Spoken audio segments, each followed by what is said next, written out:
So before moving here, just like many of us do, we always go to Google and we put in black in said city. It's a cultural thing, it's a thing we do just so we can figure out hair products, makeup, things to do, where to go, whatever. So in my research, I found literally pages and pages of fetish sites. No true information on anything in Hungary. So I yelled to my husband, I'm like, "Where are you taking me?" And he was like, "It's fine, it's fine, it's fine."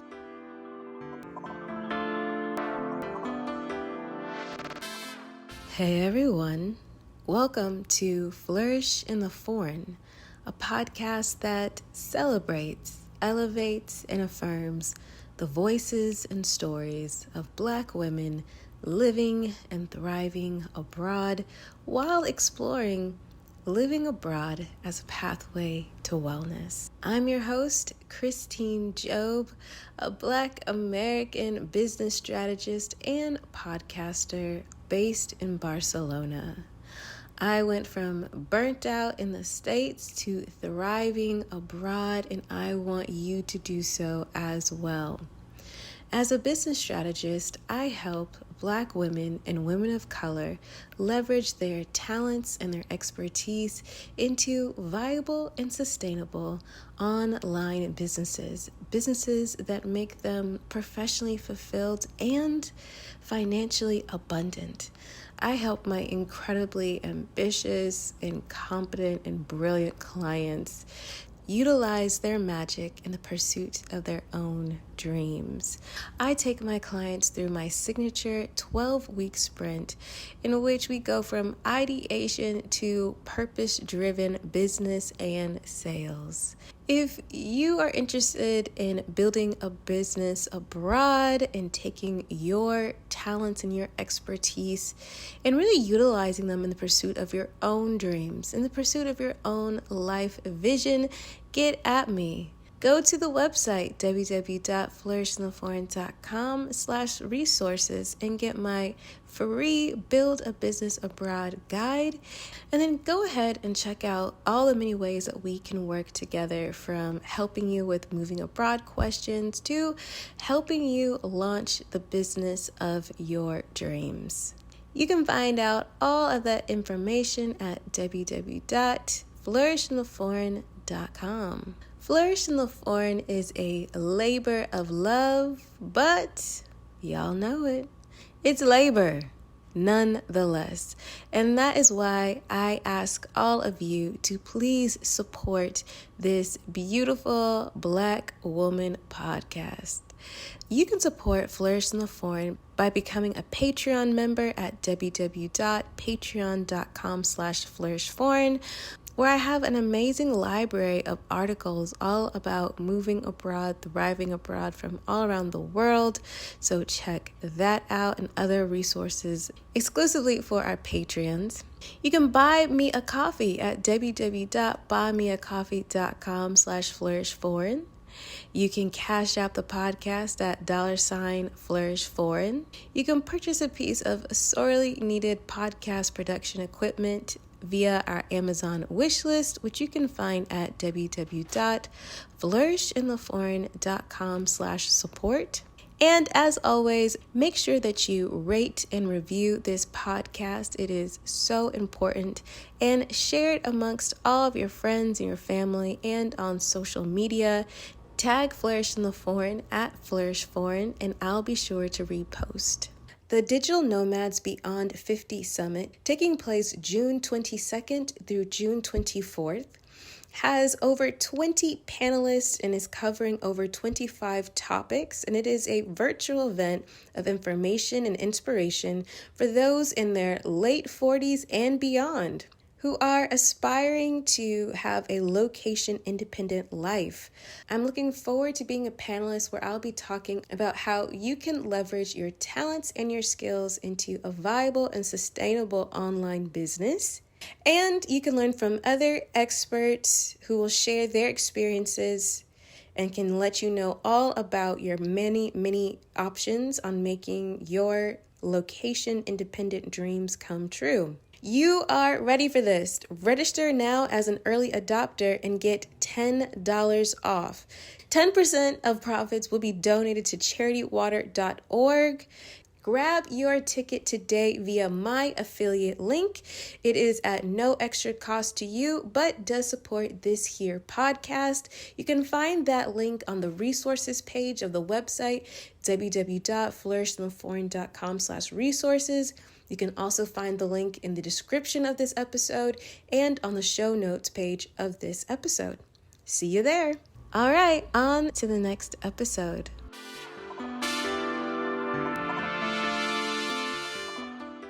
Today's guest is Starr. And Starr is an incredible woman living in Budapest, Hungary. I really enjoyed talking to Starr, not only because of her journey of how she got to Hungary, but also all of the community and the resources that she has helped to create for other Black women in Hungary, specifically in Budapest. She is incredible, but I'm gonna let her tell you all about it. So my name is Starr Varga. I live in Budapest, Hungary, and I am 35 years old. So I grew up in the performing arts field as a dancer, and it just led me to begin my traveling experience for competition and moving around to compete. Then from there, when I turned 16, I wanted to kind of make it a professional thing. And as a dancer, you have to start early. So that's where my traveling began because every summer I was out of town just practicing my craft and in different cities and exploring. That when I was 16, I moved out of my home and went to a performing arts school, which was 2 hours away from my family. And I was the only one in my family to ever really leave home. From there, I moved to New York City to continue my dance career. From there, I moved to Los Angeles to continue my dance career. And then from there, traveling was just something that I had to do, loved doing. I love seeing new cities, and it was a thing. So I wouldn't say that it was something from childhood, but it was my curiosity of like bettering myself and being who I wanted to be, which was a dancer. Of course, ultimately life changes when you get older, and I turned into a journalist, and that also helped me to become a little bit more of that traveling bug and see the world. I asked Starr if she had the opportunity to attend university, and if so, if she studied abroad. As a dancer, I didn't want to get a dance degree because I thought I had trained enough. And so I went into university becoming a journalist because I absolutely love to talk. So if I could fall back on something, I wanted to fall back on something else just in case there was an injury or anything that could ever happen with my physical body. And I studied in Los Angeles at Cal State University with my journalism degree. And I did not actually study abroad, but I did travel abroad, which was amazing on my summer vacation, going to Europe, going to Spain, doing the whole France and all of that. So I absolutely love that. And within that travel period, we stayed at my friend's family home in France, and their kids were speaking to me in English, reading the newspaper at the breakfast table. Mind you, they were like 7, reading the newspaper in French. And I was just in awe of that. And I was like, I would love that in the future for my family to be multicultural, multilingual, and sitting at the breakfast table having croissants and reading the French newspaper. I asked Starr to walk me through her journey to Budapest. Well, I always had that in the back of my mind that I could see myself moving my family, giving them a little culture and seeing the world in a different way. So that always kind of stuck in my mind. And then I ended up marrying a Hungarian guy. And we met in Los Angeles. And from the moment we started dating, we loved to travel. And he wanted to see this place and that place. And we were doing our relationship. So I was like, I'll go with you. Let's go. We ended up having a destination wedding in Hawaii. And in Hawaii, we called the family members that were in Hungary that couldn't make it. And they were like, you have to come visit us next summer. Please, please, please. And from there, we were like, it's a deal. We will be there. So the next summer, we planned our summer vacation. We came to Hungary starting first, and we went to the village and met 30 of his family members all at once. So it was just like hungry in my face right as I got off the train from Vienna. And it was amazing to see like where he came from and his culture and his background. And so just from that little trip of being here, we finally came into the city and we landed and I was like, I could totally live here in Budapest. There was a hustle and bustle, the trains were moving, the trams were going, people were walking, and I was like, I can do this. A little bit of countryside where you can walk around and be in the fields, and then you hit the city in two hours on a train, and you can have this hustle and bustle. Totally something I was interested in. And literally 2 months later, we moved to Budapest, Hungary on a whim. So we finally got back home to Los Angeles and we were on a whirlwind European 1 month vacation. It was so fun. And then my husband's like, we could actually make this a possibility where we're not doing just one big trip a year. We could have a home base. I can reconnect with in my country, with my family, with my language, and we can that make Budapest a home base where we can travel to Italy on the weekend. And we were like looking at like $20 hopper flights, and we are like, oh my gosh, like let's do it. We don't have kids, we're young. And the beautiful thing is there was a company here in Hungary that he was interested in working at. So he sent an email, had an interview 2 weeks later, got the job 3 weeks later, and then we started packing. It was definitely tough to start selling things, to put it all into a reality of what that would be. We had to sell our cars. We had to switch over mailboxes and cell phones. It was just like a lot of things that you don't think about that had to be taken care of. So it was definitely a tough 2 months. I wouldn't say it was easy. I had my first yard sale and made a little bit of cash to help subsidize the move, which was great. I asked Starr to describe to me the day of her move, leaving California and landing in Hungary. We ended up leaving 2 days after the new year. So we had holidays with our families. We got to say goodbye and we started the new job in the new year. And my husband ended up flying out first to secure everything, which was 2 days before me. And I'm so glad we staggered it that way because there was just so much things that needed to be done. But of course, it's the beginning of the year. So much was closed that returning a cable box was impossible. So I'm glad that I stayed a little later to help finish up those little things due to the fact that we were moving during a holiday season. But yeah, heading to the airport, I headed to the airport in a tank top living in California in January. I had a tank top and some jeans on, and I threw a jacket in my bag for the travels. Landed in London for a layover. Then I flew into Budapest for a 2 hour flight from London, and it was freezing snow and ice. And this was the first time the Budapest River had frozen over in 20 years. And I literally landed and I was like, where did you take me? Like, this is winter. I'm not used to that living in California. So it was definitely a shell shock, but it was pretty cool to be like in a different season in the same month and in a different country. So I enjoyed it and I embraced it, and I was scared at the same time. Your first year of living abroad is unlike any of the other years of living abroad. It just is what it is. So I asked Starr to tell me about her first year abroad, the ups, the downs, and how she found an apartment in Budapest. So it was luckily because my husband had family. We did a little Google search on he gave us the link for the best places to find apartments. So literally we stayed in a hotel for one night. We had an interview with the owner of the apartment we actually still live in till to today that next day, and we got the keys 2 hours after seeing the apartment. And so this was a very smooth transition. We ended up leaving the hotel early, staying in our furnished flat. And when I tell people that part of the story, they're like, it took me weeks and months to find the perfect spot. And it was just, so we definitely have that whirlwind story where it just all worked out and it was amazing. But from there, it was like, well, if you want to have this apartment, you need this paperwork, that paperwork, this signature, that translation, da da da da da da da da. I quickly realized that Hungary is a country that loves paperwork.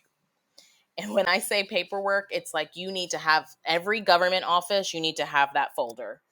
And I was like, where does this paperwork go? And it was just crazy because I'm so used to the digital world of America that I was unable to like slow down and backtrack that this country is just a little bit behind in their ways. And that paper is what they want to prove that you can live here and citizenship and getting my visa and all of that. So that was definitely a shell shock for me, was paperwork, because I was just so far removed from paper. From there, I mean, honestly, it was the hardest thing was going to the grocery store. I tell people this all the time. Grocery shopping with Google Translate is the hardest, longest chore you can ever do, because all you want is Greek yogurt and you can't figure out which one is the Greek yogurt. Or all you want is just things that make you feel at home. You want almond milk, but you don't know what brand this is, if it's organic, different things like that. So being able to read the Hungarian labels was definitely hard for me and made a 20-minute grocery shopping experience into like an hour long because I was literally translating word for word. But over time, I got used to it. Language is always an interesting conversation because in some countries there are multiple official languages. Perhaps you'll be able to speak English, or perhaps you already have experience with that language. Like I had some experience with Spanish before I moved to Spain. Now, Starr moved to Hungary, where Hungarian is spoken. So I asked her if she's fluent and what it's like learning Hungarian. So luckily, I also moved here with a Hungarian husband. So I definitely leaned on him as a crutch to help me get through many things like government paperwork, even ordering at dinner or whatever. But I went out with a friend that I had recently met when my first few months of living here, and I was struggling to order my food.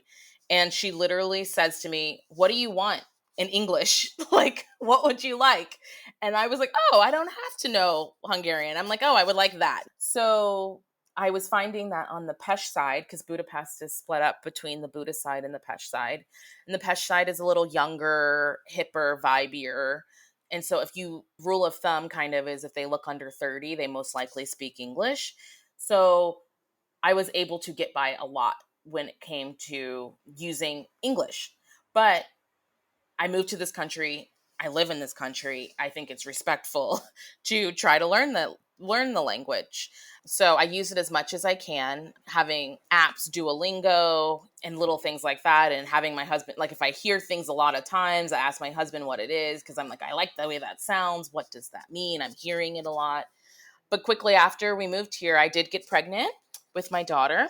And I thought I was going to have all this time to study and take classes, and it didn't work out that way. So I'm actually learning Hungarian with my daughter, which is like kind of beginner elementary Hungarian, and it's helping me get by a whole lot faster, I think. But living in Budapest, there is an expat bubble, and I live in that bubble, and I'm at the playground in the afternoon playing with the kids and hanging out with the moms, and we're speaking English, but I like to use my Hungarian as much as possible to order the ice cream or play with the kids, the other kids that speak Hungarian. Starr moved to Budapest with her Hungarian husband. So I asked her what it has been like for her meeting the extended Hungarian family. In meeting my husband's family, it was a big rush. And as I told you, I love to be the talker. I love to be the center of attention in a way. And I literally had to sit back and listen and pantomime, like play charades. And it was just really difficult, honestly, because I wanted to be a part of the conversation. And everyone's smiling at me and nodding at me and shoving food in my face because all they know how to do is to show me love through food, which is beautiful. But I'm like, I don't want it. Like, I don't, we've been eating all day. So it was very difficult for me to explain how I felt, and I wanted to. And it was also difficult for my husband because although he speaks Hungarian, coming back, he left when he was 5. So he has like what they call like kitchen Hungarian, like what little words, little sentences he can speak fluently, but there will be some phrases that he says wrong. So he's even improved his Hungarian while being here. Also, he left at 5. So reading his Hungarian also had to be improved by moving back here. So with me being like, what did they say? What did they say? What did they say? What's going on? Why is everybody laughing? That's when he was like, he would get frustrated because it was hard for him to be in the conversation and be a translator because he is not a translator. And then we found each other fighting. Like, he's like, I'll tell you tonight. And I'm like, I want to know now. Like, I want to be a part of the conversation now. And then, so anyways, we just had to get over that struggle of being apart. Me just having to sit there smiling and nodding, which is kind of hard, and eating the food. To now, when I go back to the village, I can actually pick up what they're talking about. I can't speak it back to them as fast, but I have an overall gist that, okay, they're talking about this family member who was wearing this, or, whatever gossip's happening around the kitchen table, or who cooked that, or whatever. So I can pick up what's going on where I don't have to be like, what'd they say? What'd they say? So it's an interesting thing to be a part of, but I've learned to embrace it and come hungry so I can just stuff my face. Starr has such a lovely daughter who actually made an appearance during our recording of this interview. And so I asked Starr what it was like for her having a baby abroad. Well, I never thought that my mother would not be in the delivery room when I had a child. It's just something it wasn't a thought. But when I got pregnant here and realized that she has a job and she has a life and she only has this many weeks off for vacation, that was really hard dealing with that. But for me, it was about research, and I'm a researcher. And I think the moment you become pregnant, or the moment you do something new in your life, like moving to a different country, that you do become like a journalist in a way where you want to know all the information you can possibly have. So I spent a lot of time like on Facebook groups, reaching out to other expat moms. And that's how I found the expat mom community here, which is amazing. Although we talk about the most ridiculous things, there's a ton of great information in there that we all want to know and need to know. So it's a great like resource for me and other expat moms that I meet. I always say to join this group. But it was hard because my journey, I really wanted to be able to understand my medical journey in Hungary. And so that meant having an English speaking doctor. So I was able to find where the expats go, and I had an English speaking doctor, an OBGYN. I got to meet the pediatrician who's English speaking as well, who actually spent some time in America so she can understand my concerns when it came to vaccinations in America versus vaccinations in Hungary, blah, blah, blah, blah, blah. Just little things that I wanted to know and feel comfortable about. I think giving birth was a beautiful experience, but it was also a hard one because everyone was speaking English and everyone was telling me the process and we were going through it. But the moment there was a complication during my delivery, everyone literally switched to Hungarian.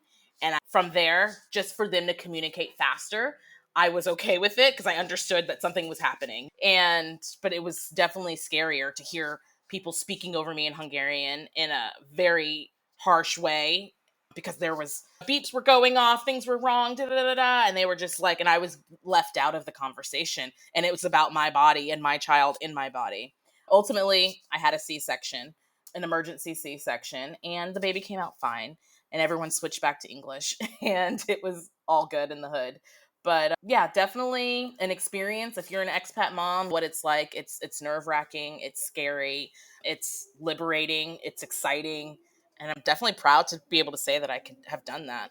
So, if you have been longtime listeners to the podcast, and even if you haven't, very early on, I believe it was episode 2 of the podcast, with lovely Deanna, who is based in Hong Kong and also had a child abroad, I had her break down the cost of having a baby in Hong Kong, and all of y'all were shocked. It was incredibly, incredibly affordable in Hong Kong for her.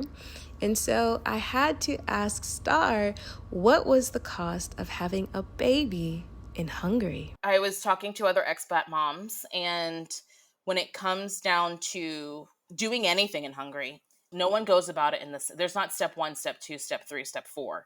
It's literally everyone starts with step 4 or 3 and then go to 1. It's like no one has the same path, is my point. So even with having a baby in Hungary, no one has the exact numbers. I will say that I went all private healthcare, all private doctors, the most expensive way possible. Not because I have it, just something that I felt comfortable with being new to a new country is just doing private, private, private. So out of pocket without insurance was $10,000 to deliver a child, which in America with insurance, $10,000 is nothing because having children can be up to like $20,000, $30,000, right? For one child. But then there's other moms that went through the local healthcare and they had their child for virtually free. So, and then there's people that are in between who switched back and forth, did a little private, did a little state, did a little whatever. And so then people are at the 5,000 mark. So honestly, it's unfortunate to say there is no exact number or science when it comes to doing anything in Hungary. And I don't understand why that is. Even with getting your driver's license, one person has to go through it this way and another person goes through it this way, and no one seems to cross paths with how to even switch over your driver's license, something as simple as that. So it's hard to navigate, but that's why we all just kind of lean on each other and take a deep breath and get through the best way we all can. And now I was curious about healthcare in Hungary. What was the system like? How expensive it was? All of that. So there is the national healthcare here, and you will receive your Thai card, and everyone gets that unless you are not a citizen. So as of right now, I don't become a citizen until this year. So I am not covered under the national healthcare, so I have to have healthcare myself. So I usually go to private clinics here where there are English speaking doctors, and that is actually double the price. So even for them speaking English at the same hospital. So if you speak Hungarian at this private hospital, it is half the price. But because it is a specialty to speak English and translate all of your transcripts in English, it is double the price. So that totally sucks, right? Unless you have insurance and it goes through your insurance and you just don't care because you're already paying your premium. But that's a big thing for expats here is understanding where we stand and what healthcare means for us. Because although I take her to both depending on what we need. If she's just having a cold and I know they're just going to prescribe her cough medicine, we go to the free healthcare in our district right down the street. We're in and out in 15 minutes. There's no wait. They give us a prescription. We go to the pharmacy. So I think it's great. It's a great healthcare system. I know that financially they're struggling in a way, but I think many people are struggling during this time of COVID. But I know that politically wise, we have amazing stadiums and the current healthcare system is struggling. So it's like, where's the money going? But yeah, overall, it's decent. I asked Starr to describe Hungary's response to COVID-19 and share some of her impressions of Hungary's response. Yeah, I mean, leading up to the lockdown that everyone had on March 12th or something, I was supposed to be in Italy that week. But of course, it got canceled. Thank God, because Italy got hit really hard. And I was going for a blogger travel conference, and I was looking really forward to going to that and being a part of that. But in the end, the moment March 12th hit, schools closed, everything closed, masks were required. And I really appreciate and I really happy to say that I was in Hungary during this time because I really appreciate the measures that they took to keep us all safe. And with that said, it's really alarming when I hear like, oh, in America, North Carolina, 3 months into it, are just now requiring masks to go to the store. And it's like, we were doing that at March 12th. So I'm happy to say that I did COVID, did my lockdown and quarantine style here in Hungary. So I don't know if you guys are tapped into Hungarian politics. I'll just say from what I have learned and I have seen is that it's quite lively, to say the least. And a lot of changes have been made in recent years in Hungary. So I asked Starr if or how Hungary's politics affects her day-to-day life. So politics in Budapest are really tricky because our prime minister is often compared to Trump in his values and his ways. And in some ways, it's like, I understand that you want to keep the Hungarian bloodline pure, but I am here mixing it up with one of your Hungarians. So I get where you're going with that, but that's not how it's going to happen and how it's going to always be. And on the politics wise, I don't like getting into politics. I'm not even going to get into it any further because it's just not really something that I have to worry about unless it comes to immigration, which is another huge thing that he doesn't like immigration, which is just like Trump. Like, they are very similar in a lot of ways. But I live in this bubble. I hold that American passport, which is shit right now due to COVID. But I'm always able to, and my whole family is always able to go back to America if anything were to happen. On my day-to-day life, it's not something I think about. It's not something that I have to worry about. I'm only reading the news due to COVID at this time. And personally right now, it hasn't affected me in any way. People ask me this question all the time, and I just try to stay out of it and stay in my expat bubble. It's the best. I also wanted to know whether Starr felt that the politics of her home country, the United States, ever affects her life abroad. No. Yes, of course it does. Receiving stimulus checks, receiving, like, all of this stuff still matters to me because I'm still an American citizen. My family's in America, gun violence, moving back to America. It's like, do I really want my daughter to have not just a fire drill, but also like a mass shooting drill? Like, do I really want to have to deal with these things? And there's Black Lives Matter. Do I want my daughter to have to do I need to teach her systemic racism at this early age of 2 years old? Like, it's just too much. So I'm definitely loving my bubble over here where although it's affecting me, it's just like something that I get to step away from. But it's unfortunate that all my family is there and they're in the middle of it. So it's a yes and no answer. Like, it doesn't bother me, but I have to always be relevant on both sides to just make sure that I'm safe everywhere.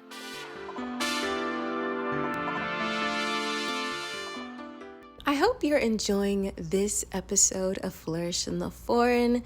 And if you are, be sure to take a screenshot and tag at Flourish Foreign across your social media and share it with the world. Let everyone know that you are listening.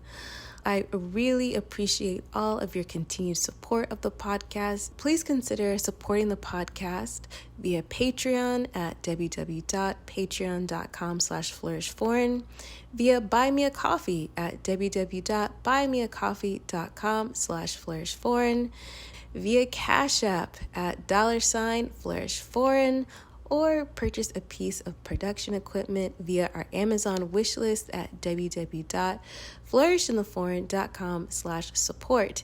Any amount is greatly, greatly appreciated. To learn more about this episode's guests, be sure to check out their show notes at www.flourishintheforeign.com/episodes.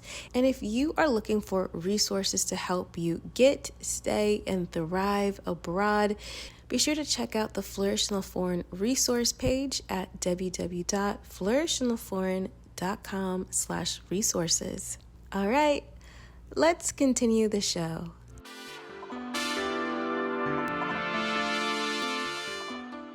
I was really curious to know what the cost of living difference was between Los Angeles and Budapest.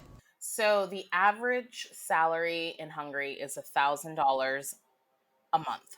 So most people, their wages are, if in this $1,000, their rent is usually, depending on their apartment and size, usually people are living in studio flats or whatever, they're spending $350 to 600 euros on, or dollars, on their flat, which gives them some room for food and also a little bit of play. Because going to the opera, there are like free to cheap days. There are, great deals. You can like go to the opera, go to the ballet, go do all these great things on like a budget, which is beautiful. So I think people have a really amazing way of life here. on a small scale budget. For us, coming from Los Angeles to Budapest, it took us a year to understand the value because we're like, oh, 1,000 forints, that's $3. Like, easy. Whatever, we'll buy that for 1,000 forints, but 1,000 forints is like almost as close to like a $5 bill or a $10 bill. Like, that's a lot of money to be throwing at a bagel or something. I'm just bad example or whatever. So a year into it, we were like, okay, 1,000 forints is a lot of money. Do we really want to spend that? Is that worth it? Kind of a thing. So it was a big shock for us, but we were able to finally understand it because we did move here making American wages. So that was also a jump for us. Most people actually just kind of eat out every day. And in the European lifestyle, you go to the market almost every day or every other day, and you just pick up what you want to eat for the day. Me being the American woman, I go grocery shopping once a week, and I'm the only one creating a line because I have a full cart. But I can't break that habit of mine and or my husband's habit as well. So we like to just go shopping for the week, and then we'll go to the market to pick up whatever is missing throughout, bananas or such. So culturally, that's a little different, and probably where we're wasting money and they're saving money because things go bad. I asked Starr about getting around and all of the transportation options in Budapest. Is public transport readily accessible? Do you need a car? Moving here, you do not need a car living in the city. Now, due to COVID, I wish I had a car because everyone's driving to the countryside and da da da da da makes it a lot easier. But my monthly pass for the train, the tram, the bus, the Villamosh, you can go through any modes of transportation, is 35 bucks a month for unlimited. And so I think that's really reasonable and amazing. If you're just going, one ride is €1. So that's kind of the price points there. Going around the country, it's great because the train rides are really reasonably cheap. Unfortunately, they're sometimes unreliable, but things break down, things happen. But it's an easy way to travel and it's cheap. So from here to Vienna, which is the border, it would cost me like $10, $12 just to get to another country. We went to the lake here, which is about a hour and a half drive away. We took the train and it was about $6 to get to the lake. So I always think it's a great option for anyone to get out of the city is using the trains. I asked Starr to share a little bit about her daughter and her daughter's day to day life in Budapest. Every district in Budapest has several playgrounds as well as outdoor space where you can easily access. Across the river from our window is Market Island, and it's an entire island of outdoor space. You can go to the singing fountain, there's a Japanese garden, there's several playgrounds, there's huge landscape, there's a water park, there's things you can rent to have fun. And even during COVID, we were able to just go over there and do some social distancing and be outside, even living in the city life in these large apartment complexes on top of each other. We were able to escape from our flat and have some outdoor space, which was great. And so even just the commute in the morning, we're not hopping in a car and I'm dropping her off. Like, she gets to ride her scooter to school because it's walking distance, and she's like speaking several languages to different kids at school and going back and forth. So, and I absolutely love that Budapest as a whole is a family oriented city. It's literally like this morning, it was like 57 strollers on the way to school, hustling and bustling, and she being able to say hi to people that she knows. So it's definitely family oriented. She's having this like outdoor life, even though we live in a city, which I absolutely love. And I just don't know how much of that she would get commuting in a car from here to there and everywhere. So I love that. And I love that I get to baby wear. I get to do things I wouldn't do in America. I wouldn't be baby wearing my child on my back like a backpack. And we're just hustling, bustling, like going on a tram, going on a bus. Like, it's fun. It's fun for me. Being in an intercultural, international relationship and marriage has its nuances. So I was curious to know, how has moving to Hungary, her husband's home country, affected her marriage? Yeah, I mean, we were 1 year married, a year and a half before moving here. But within that time, we did a lot of traveling. So we've definitely been able to be like, can you believe that we were in Greece and we went to Spain. We've gone so many places and we explored different cuisines. And so I feel like our life is a lot more enriched here because we're able to just see and do a lot more. It's definitely made us stronger going through a lot of things together versus like having a ton of family around. Because I'm a family oriented person. I actually love going home and being home. I'm usually the weird person that flies all the way home like 3 to 4 times a year. That is a given on any given year. Doesn't matter how far I've lived or anything like that.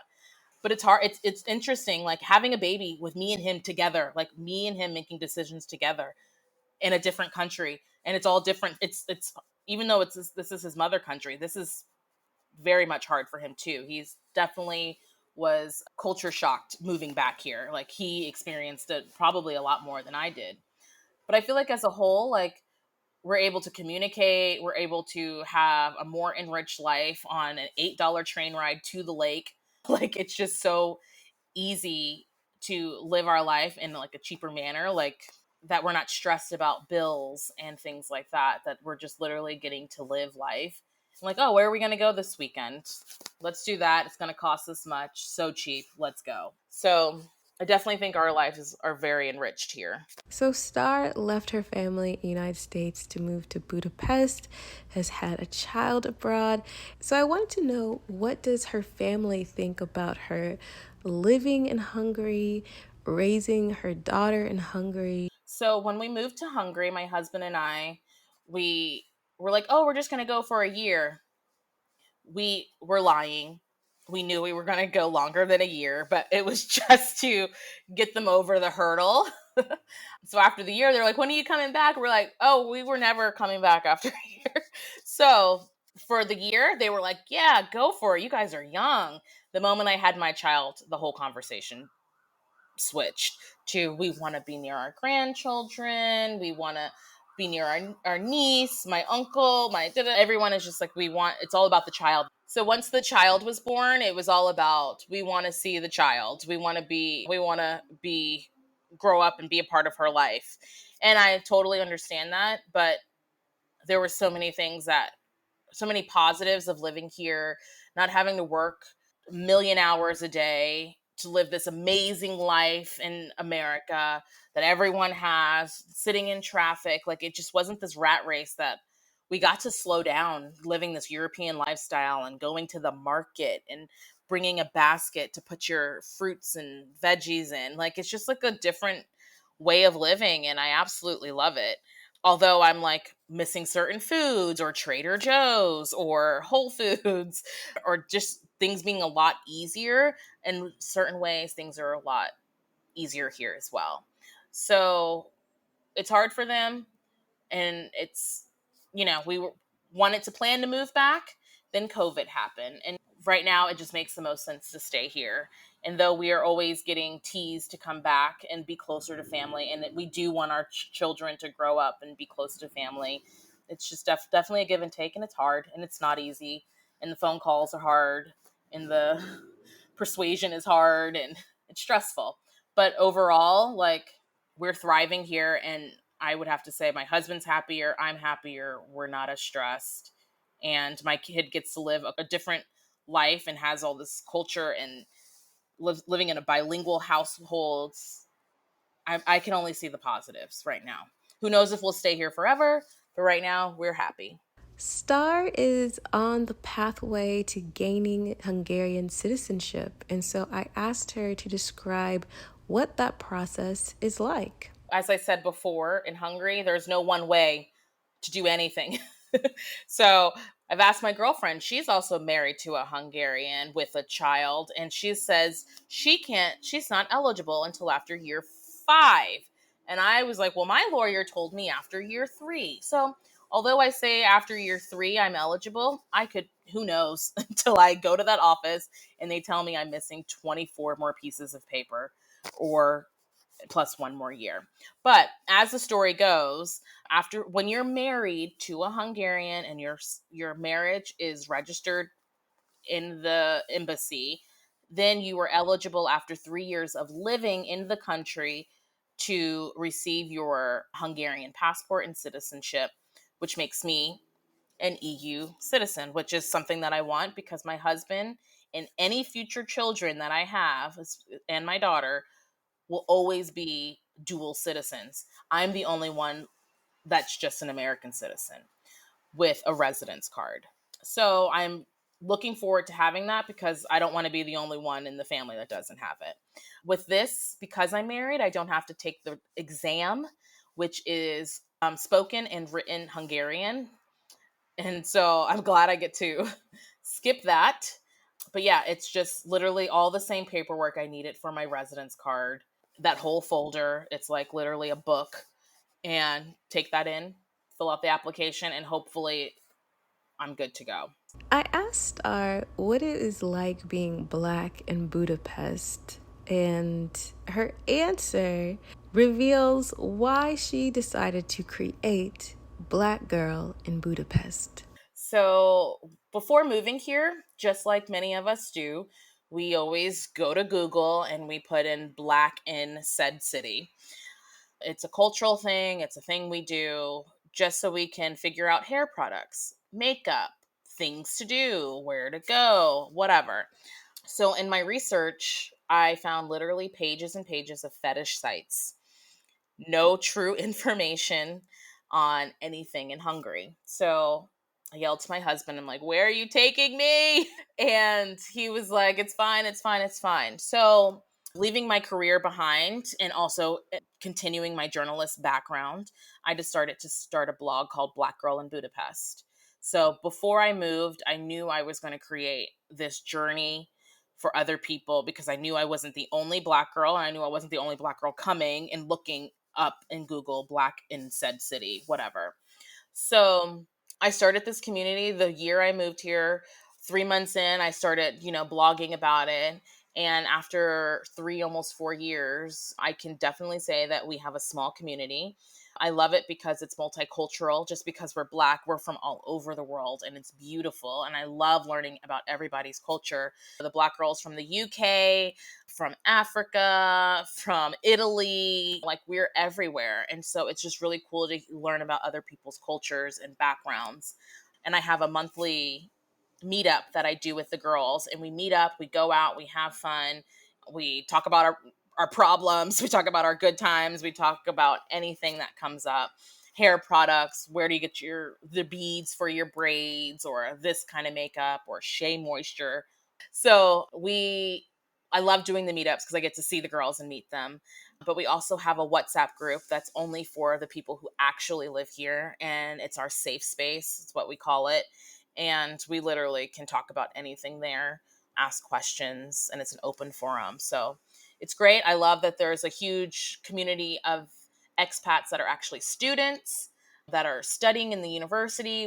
We have some doctors that just graduated, some dentists that just graduated, lawyers. So we are out here making a name for ourselves, and I love it. I wanted to know more about Starr's experience being a Black woman in Hungary. So my story is, when you come to Hungary, you do feel like the only one, right? Even if you're Asian, Indian. And I have to say that Hungary is a country that has values and morals, and it America's history is not Hungary's history. So all of these negative things are like, why is she staring at me? I think it's more of curiosity, personally, versus a negative look. And you can tell the difference between a curious look and a negative look, right? So I always find that. But I definitely get treated different with my mixed baby. Everyone is like, oh, she's so cute and talkative to me. And where are you from? And da da da da da. Once I drop my daughter off at school, no one looks my way. Like, so no one really cares that much. But I do have to say, having this WhatsApp group, we do have our moments where we're like, can you believe this guy touched my butt today? Or I'm saying, like, this guy winked at me and called me, hey, what up, Africa, Cuba, da da da da da. And it just feels weird. And it's great that we can, like, touch base with each other and talk about these things. And so yes, there is the bad side, but I think that's in every country. I think that's all over the world. So there's racism everywhere, but I think overall, because Hungary has its beautiful, long, rich culture of just Hungarians, that we're just now seeing more immigrants in this country and people from all over the world, that they are seeing more curiosity versus hate. Not to say that there isn't hate all over the world. So overall, I think it's a great place to be. I'm always a champion for people moving, exploring it, seeing it, and living it for themselves. But if you ask everybody, everyone's going to have a different response to that question.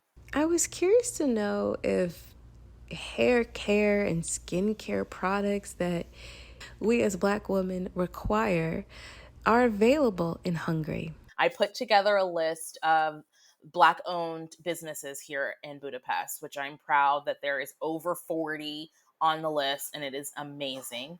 With this list, there are hair salons where you can go to a barber shop, where you can get your hair products. We have bakers in the group. We have, what is it called? Seamstress and people who make clothes. And it's great. It's a wide range of people here in Hungary that are owning businesses. So it took, literally, we had to go to the Indian shop to get our hair products, or the Asian shop to get our hair products, because they were importing it for us.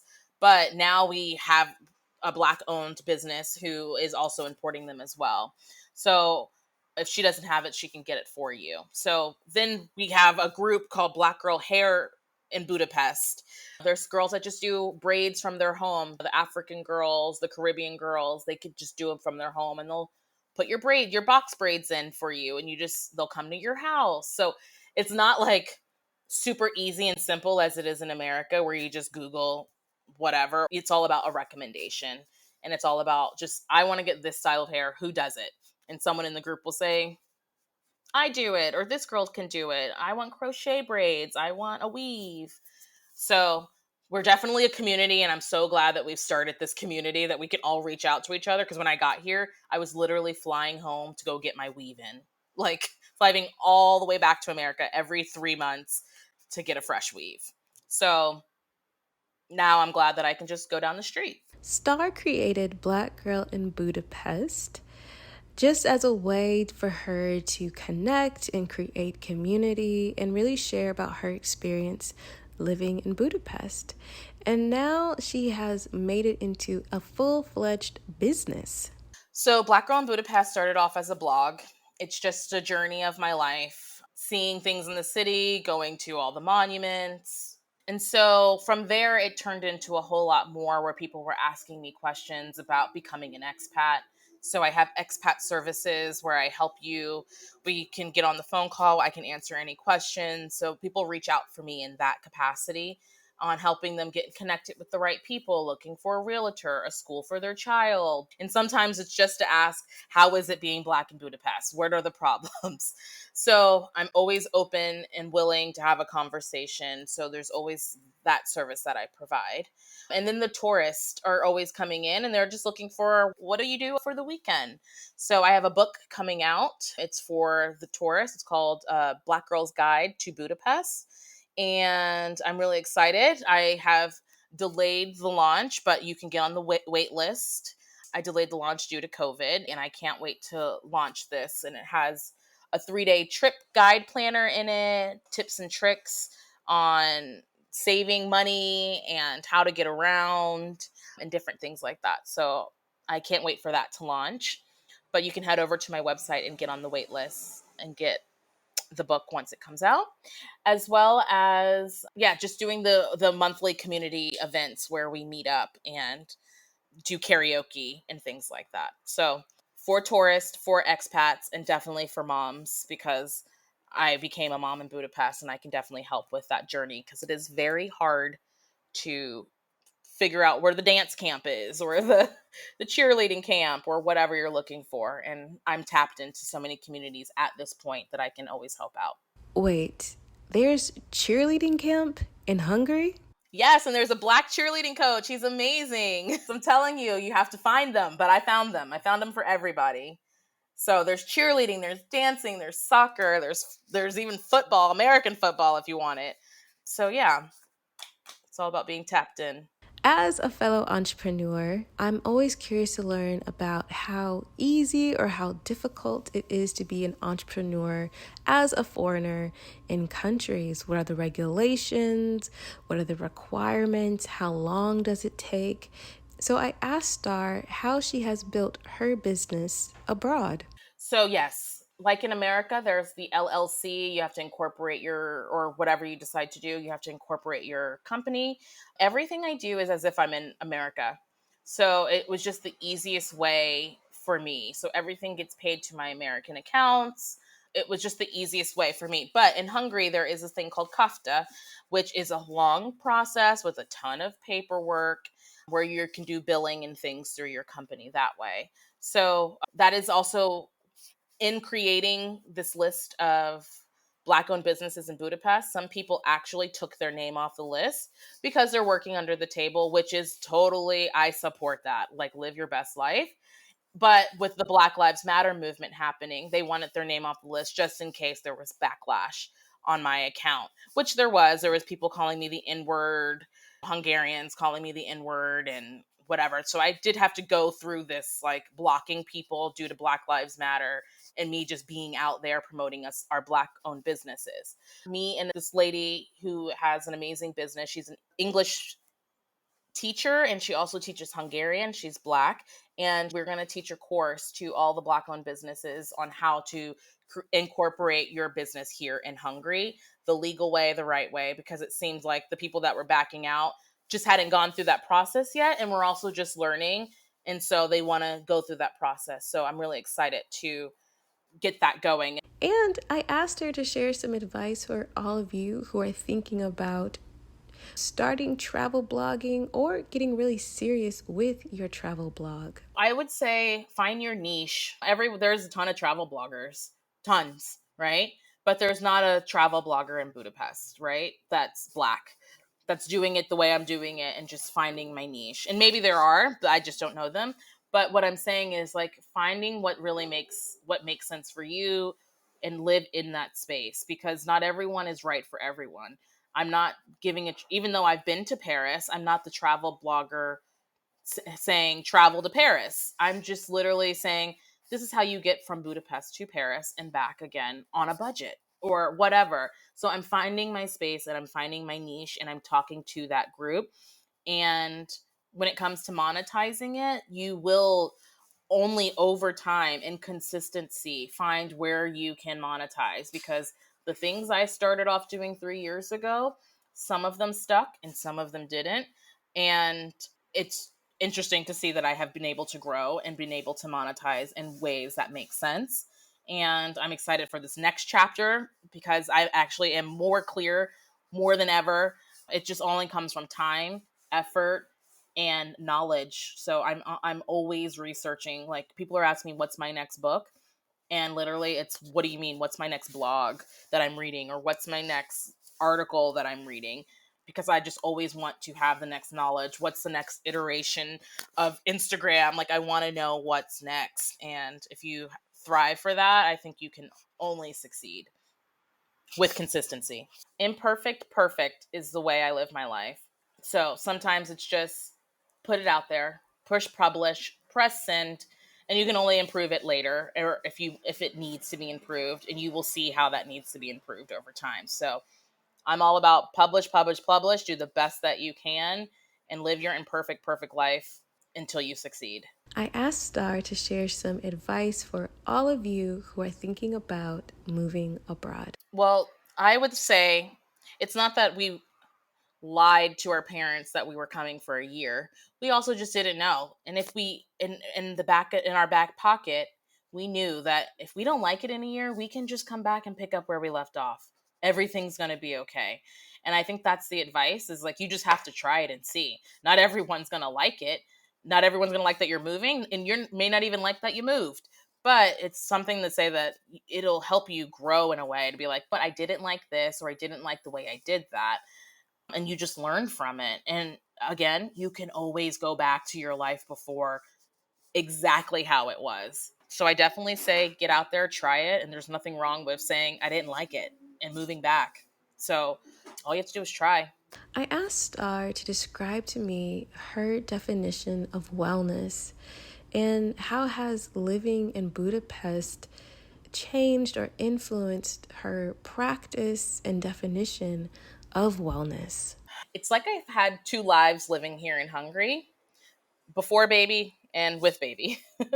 So cultural wise, Hungary itself lives on a bed of over like 100 hot springs. So going to the bath and the thermal spas is just a part of life. Like, you should be doing this weekly. You should be going weekly to the spa. You should be getting your nails done, is just like a drop in the bucket. Facials, adding eyelashes, like whatever you want. So I feel like it's definitely a part of life, and the Hungarian women do it well. Although it might be over the top and it could be a little tacky, they are definitely all getting their hair done, their nails done, and living their best life. So I definitely take that on as well. I'm excited to go to the thermal spas tomorrow while my child is in school and take a moment for myself. I try to make Fridays for me as my wellness day. I think it's so important to me to like get ready for the weekend, from cleaning the house, cooking, laundry, hustle and bustle to and from school, working from home, managing this, that, and the third, that I make sure I every Friday, even if it's just going to the dentist, it's something that I do on a Friday. It's just like, it's my wellness day. But in America, I don't know when I had time to do that. To be honest, it's just like, maybe I would have a nail spa day with a girlfriend, but that was far few in between, because it was just the hustle and bustle of get it done, do it fast, go there. So it's definitely been a change here, and I like it. I like having my nails done, or taking care of myself, or doing a mask. Thank you so much, Starr. I really enjoyed interviewing you. And if you all want to keep up with Starr, you can via social media. So I have my blog called blackgirlinbudapest.com, and you can find me on all social media sites as Facebook and Instagram and YouTube at Black Girl in Budapest.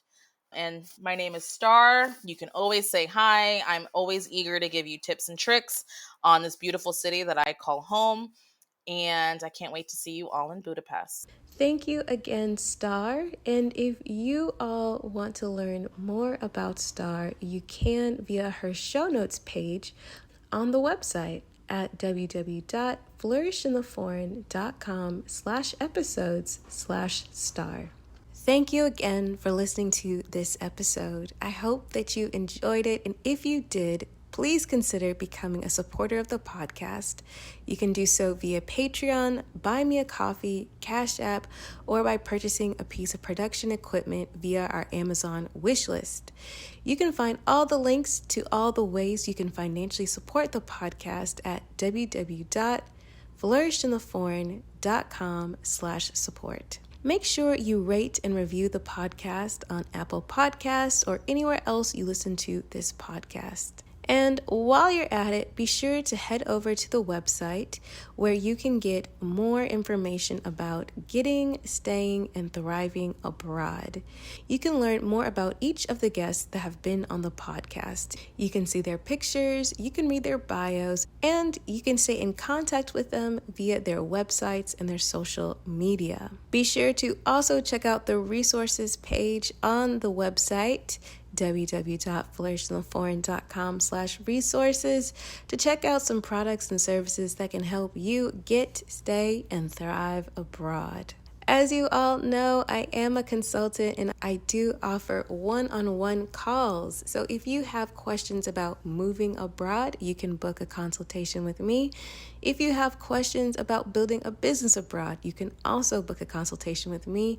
And if you are really ready to launch your business abroad and take it from idea to purpose-driven business and sales, or perhaps just scale your business to financially support yourself while you're abroad, definitely apply for my 12-week sprint program. You can learn more at www.flourishintheforeign.com/Christine. And that's where you can book in all of your consultations and get all of your questions answered. If you have not grabbed my free Build a Business Abroad guide, what are you doing? Go ahead to the website www.flourishintheforeign.com/resources and grab that today. Hey, are you thinking about launching your own podcast, or you want to increase your reach of your podcast or monetize your podcast? Well, I highly suggest joining the WOC Insiders membership. It's a membership that has really been helpful for me as I have grown Flourish in the Foreign. There is so many resources there to help you with engagement, marketing, legal, and everything else you need to have a successful podcast. Join WOC Insiders membership today and use my affiliate link, which you can find in the description of this episode on the website www.flourishintheforeign.com/resources. It's at no extra cost to you, but it is another way to support this here podcast. As always, thanks to Zachary Higgs, who produced the music for this podcast. He is an amazingly talented producer, so if you need music for any of your creative endeavors, he is your guy. You can find out all of his information in the show notes. Thank you all so much for supporting this podcast. Thank you so much for believing in the voices and stories of Black women. Please take care of yourselves today and every day. And please remember that it's not about getting abroad. It's not about being abroad. It's about thriving abroad. So go abroad and cultivate a life well lived. See you next time. Bye.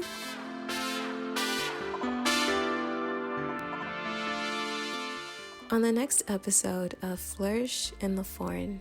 People should keep in mind Instagram is a lie. The people that post there are vacationers, and that's a huge distinction to keep in mind. They go with the equipment, they go with their time off, they're gonna get their content. If you are a digital nomad, you're living somewhere else. You're washing dishes somewhere else. So the lifestyle is just different. There may be cool things that you see and do, you make time for that. But that is a distinction